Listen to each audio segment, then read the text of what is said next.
You asked me with regard to payments to dividend to government within our contract. Now, of course, that's a frequently asked question. At the outset of the contract, yes, government was given 10% in terms of free equity. We've subsequently spent $1.4 billion on investments within the port. Government hasn't spent any money. Now, normally within a business relationship, if one partner doesn't invest and the other partner does, then usually you see a dilution of equity, but that's certainly not the case in this situation. Again, with a 90-10 equity split, for the government to enjoy dividends from the business, that would mean declaring a dividend.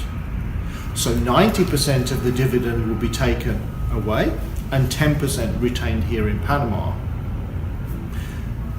The shareholders of the company have decided not to do that.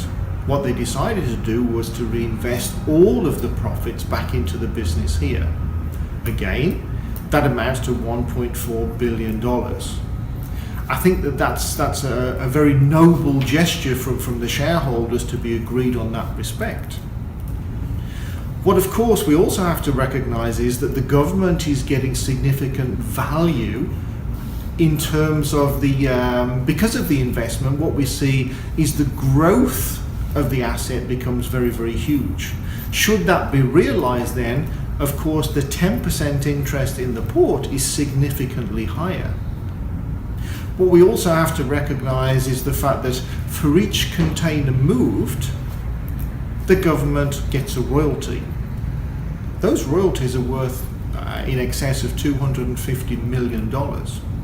So it's a wrong assumption that Panama Ports has not contributed to the Panamanian economy.